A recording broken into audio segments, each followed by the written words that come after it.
You'd be surprised how many people regret buying their first property. And it's not because of things like bad market or bad timing or choosing the wrong house. It's because they never truly understood what they were getting into. Right now I own 6 properties at 32 and write about investing for the New Zealand Herald and One Roof. Andrew, he owns 43 properties and is a financial advisor. And through all of that, we've learned 6 hard truths about property investing that you really need to know before you become an investor. And you're going to learn about all 6 of those hard-won truths in this episode of the Property Academy podcast. I think the issue with a lot of first-time investors is they think that property is a quick win. You just buy a house and it goes up in value, Andrew.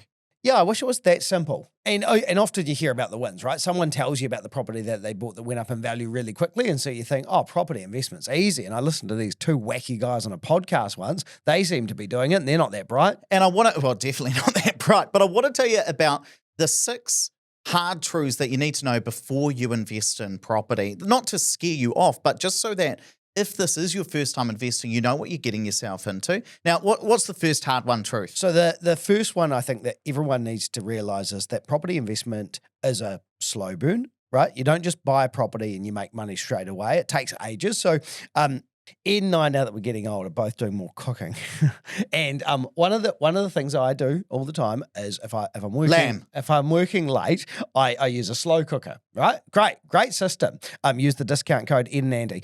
And you got to think about property as a slow cooker, not an air fryer, right? It takes ages to prepare. Or think about it this way. Imagine it's like an oak tree, right? You don't look at me like I'm mental. This is a good analogy, right? You don't decide you want a tree for shade and plant seeds and expect to get the shade tomorrow. It takes 20 years to actually get the benefits of your hard work. And you know, if you think about the fact that most people use the no cash needed method, i.e. they borrow 100% to buy a rental property, you buy a house for $500K, you borrow $500K against it. If it doubles in value over 15 years, you make $500K and you've only put kind of the top ups in, you haven't put any actual cash down at the start. So that's great. But you have to hold for those 15 years. And it's interesting timing because just yesterday I met with a person that had gone through our 5-day challenge, and he came because he wanted some advice. He's a man that's on a really good income in the medical profession, and he is 69 years old. And he said, what should I do about property investment? And my advice to him is nothing. Don't do any property investment now. You don't have enough of a runway. You don't have enough time to have your property go up in value with with as much certainty with confidence, the certainty I'd want if I were investing at your age. Well, because if you're investing at 70 years old and you know that if you're buying an investment property with a good amount of debt, you need to be holding that for, we kind of say 15 years. Well, if you're not going to be able to see the rewards for that until you're 85, you know, there's a good chance that if you're 70 today, you might not live till 85, right? Like, that's just the truth of the matter. Now, if you want to figure out whether property is the right fit for you or not, we've created a quick quiz where you can answer a few questions. It tells you whether, you know, property might be something you're interested in or not. So I'll put the link down to that in the description. But the other hard truth that people really need to know, number 2, is that property isn't a sure bet. And it always used to make me laugh when I would see articles in the Herald or in stuff where the old Reserve Bank Governor Adrian Orr would say, oh, property investment no longer a sure bet. And I'm like, Adrian, buddy, it never was a sure bet. And when we say sure bet, what we mean is there a chance that you can lose money? And the truth of the matter is, there is a good chance you can lose money in property, and this has always been the case. Even if I took you back to like the early 2000s, in April 2001, if you looked at all of the people who sold properties between April 2001 and June 2001, that 3-month period, well, 27% of people, almost 28% of people who sold a property in that 3-month period sold the property for less than they bought it for. So over a quarter. That's quite high. They lost money on it. So property certainly wasn't a sure bet there. Now, the flip side is that almost 3/4 of people who sold their property, you know, sold it for more money than they bought it for, which is obviously good for those people. But property was not a sure bet back then. Even if we look at where those numbers were quite low in the boom times, October 2006, a lot of people sold property for much more than they bought it for, but still 2.4%, just over 1 in 50 people were selling their properties at a loss. And so the main thing you've got to realize is a lot of people make money, good money out of property. That is absolutely true. But there is a decent number of people who also lose. If I look at the most recent numbers, about 9%, almost 1 in 10 people are selling properties for less than they bought it for. So it's not a sure bet. It's never been a sure bet. Property prices do go up and down. And it makes me laugh, Andrew, every time I see in a YouTube comment somebody saying that we say that house prices only ever go up. That's not the case. I've shared these numbers many times before. But what's the third hard truth that people really need to know before they start investing in property? I think the next one is that, particularly if you're going to grow a portfolio and if you're owning a property or properties over the long term, there's going to be a whole lot of things that are a bit of a pain in the butt sometimes. Like, let's face it, there'll be a maintenance bill, or there'll be a tenant that doesn't pay their rent, or there'll be a really problematic tenant. And you don't know what these are until you experience them, and everyone's different. Some people just have the worst luck, right? Sometimes I'll talk to an investor and they've bought a property, they've rented it out, and they've just had no end of bad tenants, and they've just been really unlucky there. Some people have very few issues, but at some stage, if you're owning properties over the long term, you're likely to have some issue. I'll tell you one from the other day. Which day? Friday. You just made that I completely made it up. I had an investor that I work with contact me. We did an annual review. How's the rental property going? Oh, not great. The tenants have been great, but the neighbours keep reversing into their building. And I'm like, what do you mean? I know I've never had this before. And so what happened is when the developer did the development, they were meant to put in some like floodlights to light up the driveway at night. Okay. Anyway, they never did that. They cut some corners. And so people have been reversing to get out of the driveway, keep reversing into these poor people's rental property.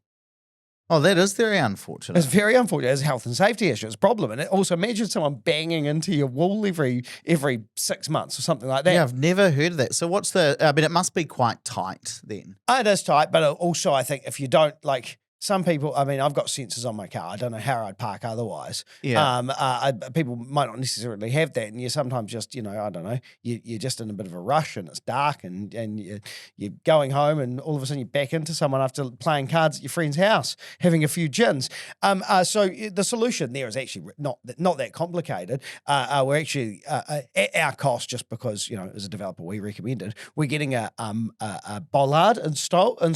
So if the people reverse into it, they reverse it to the bollard. It's a problem. It's not the house. It's not affecting the house. I mean, again, it's going to be a pain in the butt for the person that backs into it, but I'm pretty sure if you put a bollard with a light on it, people will consider that more than they will just reversing out and hoping for the best. Well, especially if we're talking about reversing into the house, it depends to what degree. Like, it's probably not a full-on crash. It's probably just like a little, whoops. But if you own that house, you'd be really upset about that. I can understand that. And I suppose the point that I hope you're trying to make is that there will be 1,000 little things that will go wrong in property investment. Even if I think I had a dispute with the body corporate of one of the properties that I own because there's a skylight in the bathroom and there's some sort of moisture issue with the skylight, and there's a big debate about who pays it. Who pays it? Is it me or is it the body corporate? Obviously, I want the body corp to pay for it. They want me to pay for it. There's a big hullabaloo about it. Now, I could get very stressed about that, or I could just say, I think the bill might have been $700 and say, look, that property's made me over $100,000. I think I'll just wear that cost and not worry about it too much. But you've got to be aware that there will be, because we're talking about physical assets that people live in, there will be 1,000 things that go wrong. And you've got to be prepared to go through that. And if you can't, then maybe property isn't for you and you want an asset like a share that, oh, well, a share's a share. Like if it's a share in Apple, you don't have to worry about the maintenance of it, do you? Don't worry about it. Just let the CEO of Apple do his job. Exactly. Now, the fourth thing that's really important is that the money is in the holding. And the certainty in property investment is in the holding. So one of my favorite things to look at is the best and the worst returns ever in property in history. So if you were able to time the market absolutely perfectly, you bought at the perfect time in New Zealand's history, your house might have gone up by 30% in the first year. Now, if you completely cocked it up and you bought at the worst ever possible time, the worst ever 1 year return in property was negative 14%. So that's about as bad as it can get.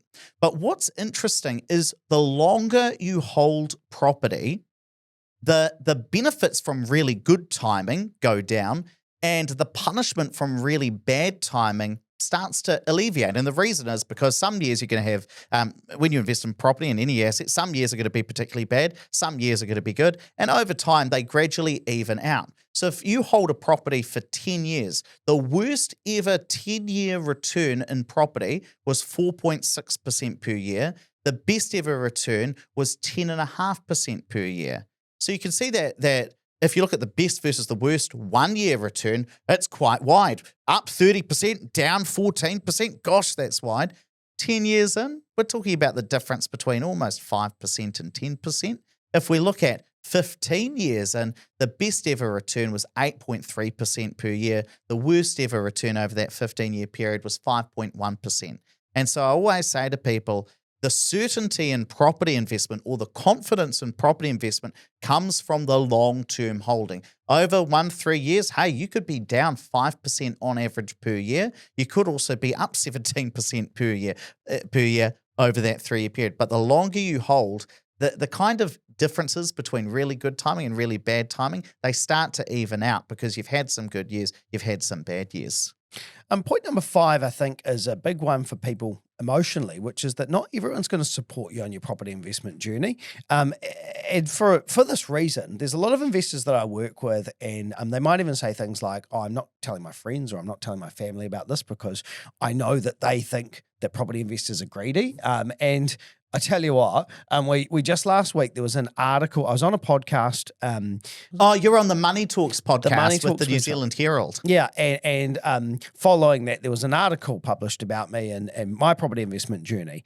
And there were so many hate messages. Now, I just laugh at these things. Some of them were pretty intelligent comments. There was one that referred to Ed as the brains of the outfit, which I completely agree, by the way. I'm the looks, he's the brains. I've never said anything to the contrary. But there were so many comments here. Like I used in the podcast as an example, they said, the guy Liam that was interviewing me said, how did you kind of manage to build up the money at the start? And from hustling, like doing jobs and working and finding ways to make money. And this lady, Lorraine, just took absolute exception to this. Umbrage. Yeah, she was suggesting that basically hustling. I don't know if she thought I was doing something unsavory to be able to make my money. All I meant was I was working hard. I mean, you're doing magic tricks. Look, yeah, I was doing magic tricks. I wasn't turning tricks, so I don't understand quite people's attitude sometimes. I mean, I understand that some people might get frustrated with their personal situation, but there was nothing in my story that said, I'm really successful because my great uncle left me $10 million and so that gave me a real foot up. No, absolutely not. Nothing. So, and maybe you'd almost respect somebody if that happened and they were like in the national media, be like, yeah, I got $10 million from a great uncle. Just a wee foot up, like everyone could expect. But do you know what? I recorded a YouTube video about ways that property investors could save tax. So they were all pretty orthodox, standard channel things. Valuation. And it was basically that and a few other things. Anyway, somebody commented, you are everything that's wrong with New Zealand. I agree with that. I agree with that completely. Nothing to do with this tax minimisation. Hey, I was encouraging people to follow the rules to their fullest extent. And I think you are right, though, that when you invest in property, not everybody's going to be happy with you. And so I do think it's okay if you're like, well, maybe I don't want to talk to my friends about it if they're not going to quite understand or be supportive, but you've just got to be prepared for that. I mean, hopefully in an ideal world, you can talk about anything with your family, but if it is going to get their back up, maybe you don't. You also don't want to flaunt it. I wouldn't go to my siblings and be like, how many houses do you own? Because that's not about that. That's what Dad does. Dad. Your dad asks questions like that. Oh yeah, my dad does ask. He wants to know. I remember, I don't talk to my dad a lot, but I don't know why I'm telling this story, but here we go.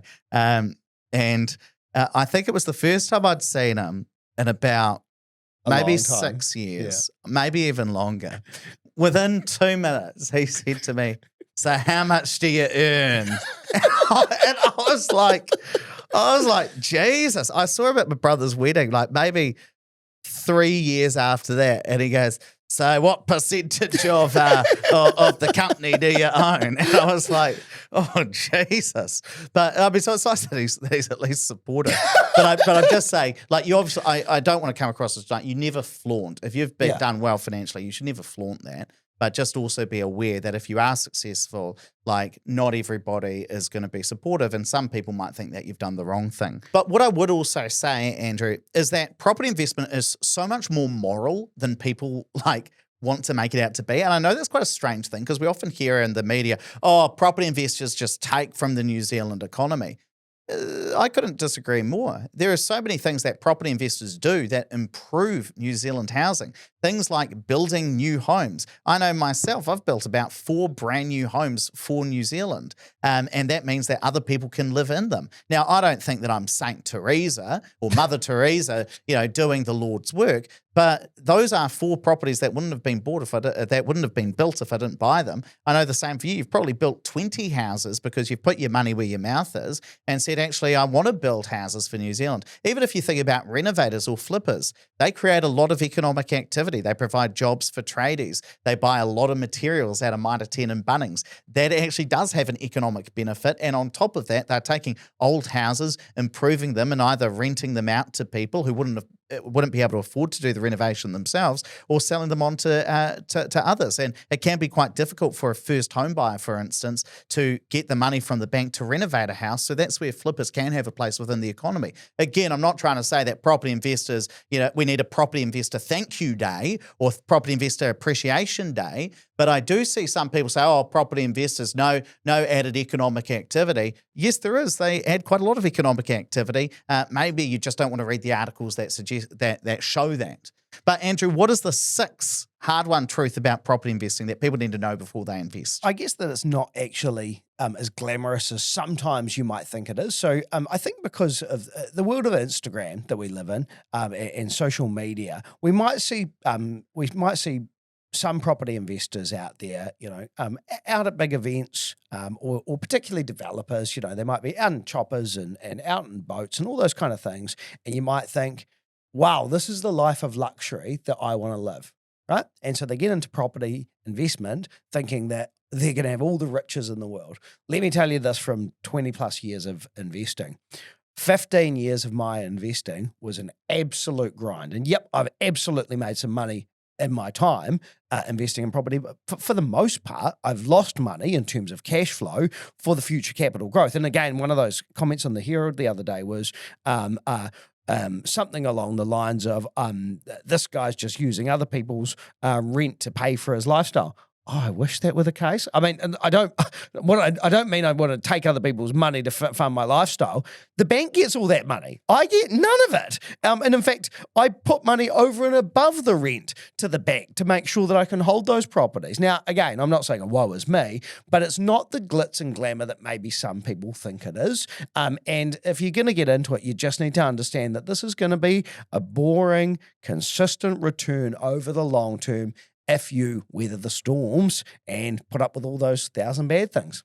And even if you think about where does the money go? So you get rent from a property, you pay a lot of it to the bank. All of it. The bank pays most of that out to people who have put money into the bank. Actually, it probably goes to a lot of people who are in their 60s, 70s who hold term deposits with the bank and then are earning the return off that. Again, I'm not saying, we need property investor appreciation day. 23rd of June. I want to, is that your birthday? Yeah. Oh, what do you mean?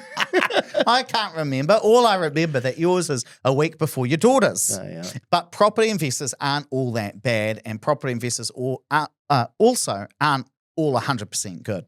But the other thing that I want to mention is I recently had an email from somebody who said, Ed, you guys do a YouTube channel, you talk about property investing, you make it sound great. My friends have invested and have actually lost money. And when I was digging into that with this person, I said to him, but what did they do? Where did they invest? And there's a bit more to it, investing in property, than just buy a property anywhere in New Zealand, which is what this whole channel is about. And I never like to be too self-promotional on the podcast or on the YouTube about our services. But one thing you can do to help mitigate some of those risks is working with a financial advisor who can talk you through the risks, help you find the right areas, buy the right properties, and set yourself up properly.